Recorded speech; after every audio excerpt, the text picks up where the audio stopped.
Welcome to the overview video for Chapter 19, The Early Romantics. Our learning objectives for this chapter are, number 1, to identify the most important composers of the early Romantic era and their major works. Number 2, to describe the German Lied and American parlor song, name songs of the principal composers, and characterize their styles.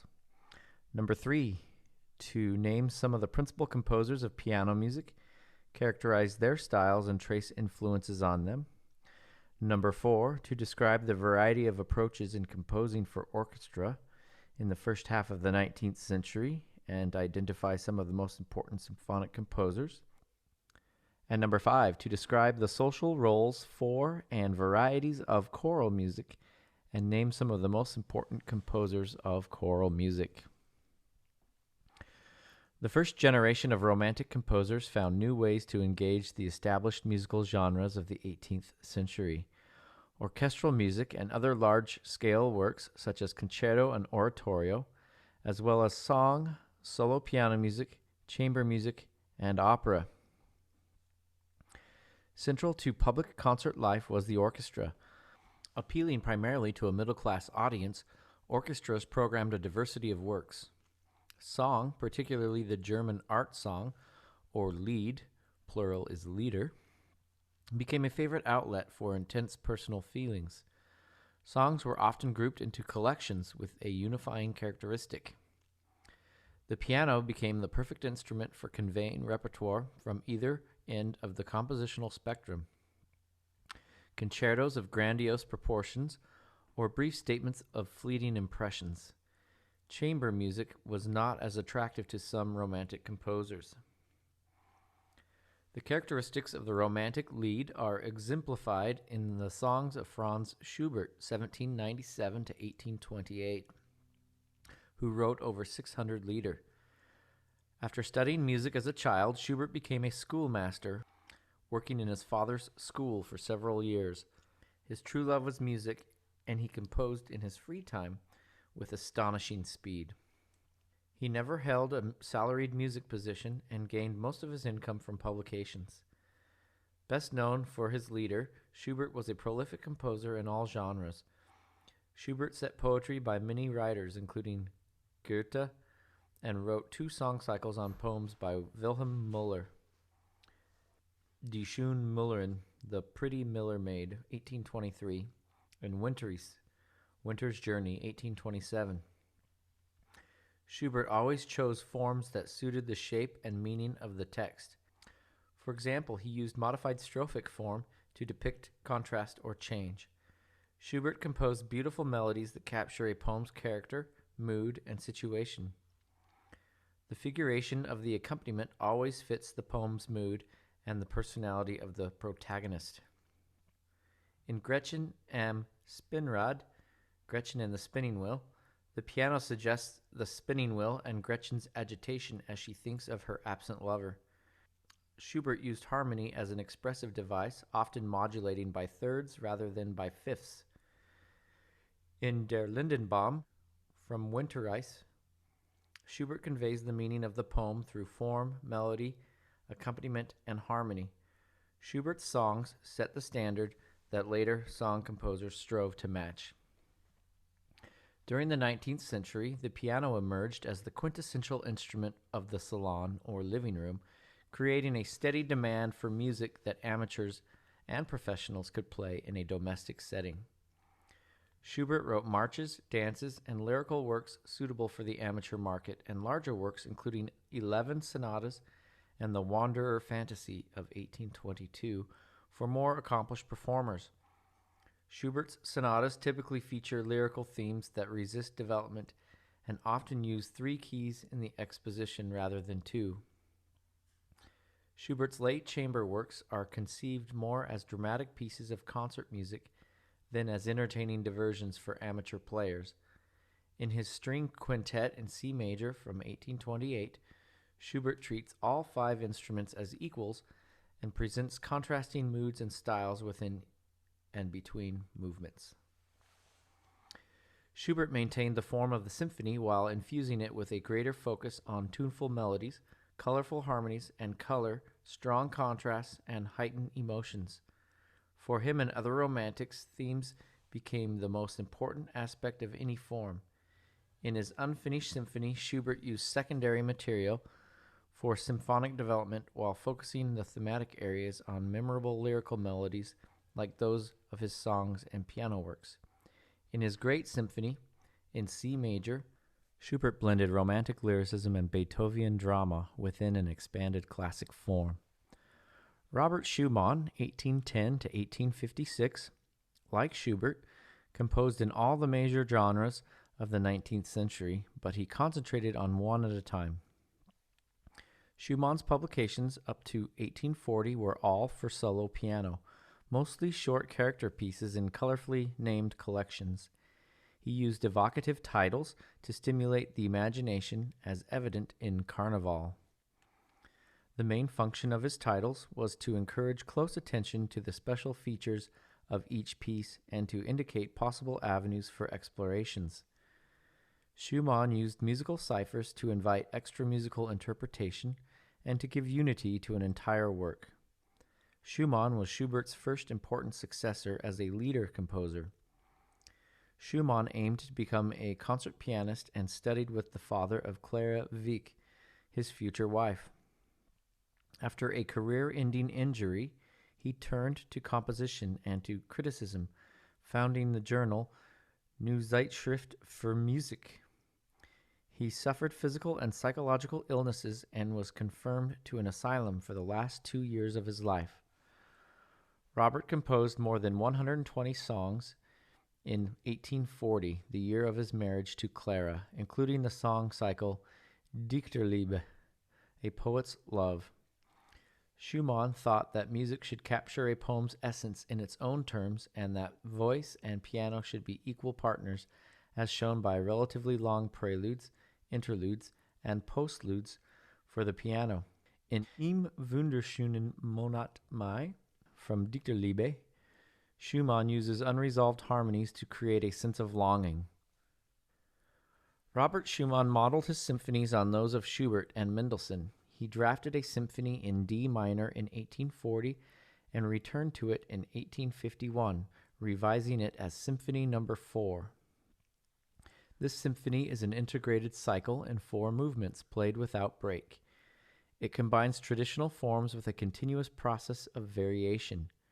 Schubert, Berlioz, Mendelssohn, and Robert Schumann each found a distinctive way to integrate the romantic emphasis on melody, surprising harmonies, and novel orchestral effects into the symphonic tradition. In the realm of chamber music, Schumann built on the tradition of Haydn, Mozart, and Beethoven without simply imitating them. His piano trios from 1847 were his most influential chamber works. Clara Schumann, 1819 to 1896, became one of the leading concert pianists in Europe. After her marriage in 1840, Clara toured less but continued to perform and compose while raising 8 children. After Robert's death, Clara performed, taught, edited, and promoted her husband's music. She wrote several collections of lieder using an approach to song that paralleled Robert's.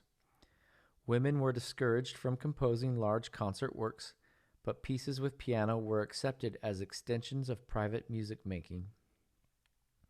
Clara Schumann combined traits from Baroque, classic, and Romantic models in her piano trio in G minor. Felix Mendelssohn, 1809 to 1847, one of the leading German Romantic composers, blended influences from Bach, Handel, Mozart, Beethoven, and his own contemporaries. A prodigy, he was composing seriously by age 11. His family was at the center of Berlin's intellectual life and had the financial means to provide him with the best teachers. Mendelssohn achieved success as a composer, pianist, and music conductor, and he founded the Leipzig Conservatory. The symphonies of Mendelssohn follow classic models and show the strong impact of Romanticism.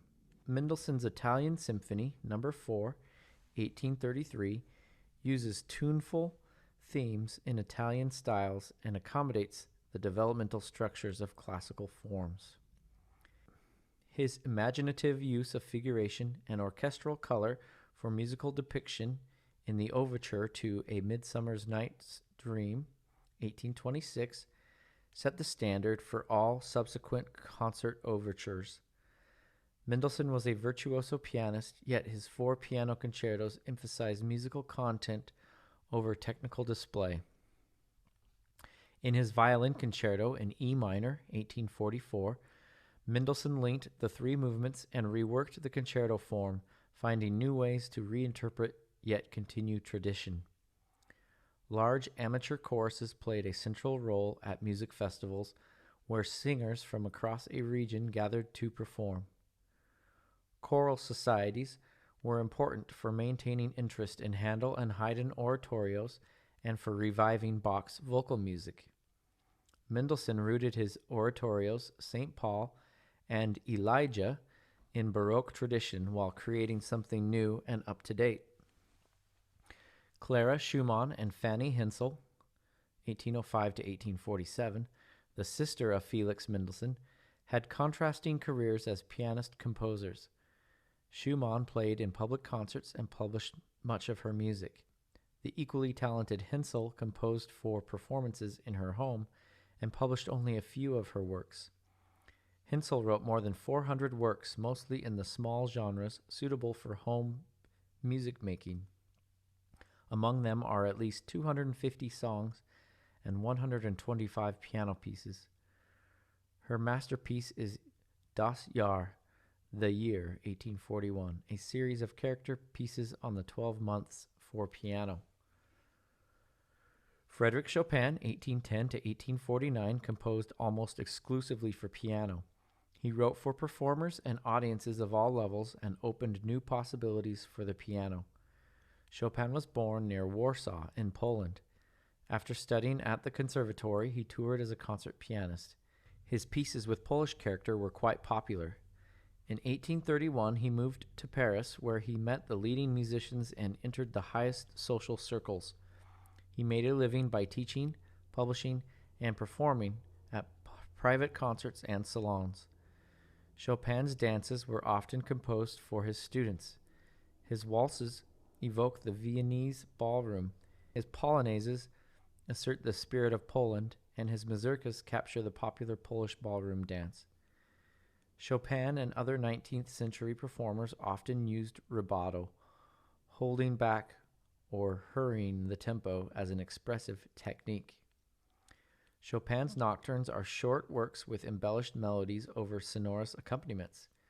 Chopin wrote 24 preludes that, like his etudes, pose specific performance problems.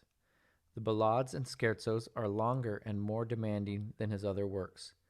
Chopin's 27 etudes were the first with significant artistic content and inaugurated the genre of the concert etude. Following precedents he found in Beethoven's 5th and 6th symphonies, Hector Berlioz, 1803 to 1869, wrote programmatic symphonies shaped around a series of emotions that tell a story. A flute and guitar player, Berlioz taught himself to compose in his teens and eventually studied at the Paris Conservatory. After winning the Prix de Rome in 1830, he composed the Symphonie Fantastique, an attempt to express his obsession for Harriet Smithson in the context of a Beethovenian symphony. Many of Berlioz's compositions were inspired by literature. His music was far too radical to earn him a steady income, so he turned to writing musical criticism, organizing his own concerts and conducting. Berlioz conceived his Symphonie Fantastique in 1830 as a musical drama whose words are not sung but written in a program given to the audience. The main theme of the idée fixe, fixed idea, represents the obsessive rage of the hero's beloved and appears in every movement, transformed to suit the drama. Throughout the 5 movements, Berlioz bends the standard structure of the symphony to serve the narrative and autobiographical purposes. He also uses the recurring theme and orchestral color to express emotional content. Berlioz's Second Symphony, Harold in Italy, 1834, features a solo viola and was inspired by a poem and his own visit to Italy. Berlioz's later symphonies depart even further from the traditional model. Berlioz's Requiem and Te Deum have huge dimensions and belong to a patriotic rather than a liturgical tradition. His radical approach influenced how other composers composed program music and used instrumental color, harmony, expression, and form. Parlor songs in Great Britain and North America are usually strophic or in-verse refrain form. The piano accompaniment tends to be simple and supports the singer. The foremost American song composer of the 19th century was Stephen Foster, 1826 to 1864, the first American to earn a living solely as a composer. In his songs, he combined elements of British, American, German, Italian, and Irish music. In the early 19th century, both parlor songs and German Lieder were written for middle-class markets, and a firm distinction between popular and serious music did not yet exist. Louis Moreau Gottschalk, 1829 to 1869, was the first American composer with an international reputation. His music was designed to appeal to the middle-class audience and the amateur performer. His Souvenir de Puerto Rico uses a theme derived from a Puerto Rican song and features Afro-Caribbean rhythms. For your 25-question quiz, I would know about home concerts. I would know about Lieder. I would know about Schubert's Lieder. I would know about the harp and its pedals. I would know about new instruments. I would know about Theobald Bohm and his invention. Know about the Gretchen am Spinnrad by Schubert. Know about the importance of the piano in the home. Know about Schubert's Wanderer Fantasy and his Symphony No. 9. Know what a character piece is. Know what Schumann did after he injured his hand. Know about Schumann's alter egos. Know about the relationship between piano and voice in Lieder. Know about Schumann's Fourth Symphony. Know about Clara Schumann and what she did during the stages of her career. Know about Mendelssohn and his style.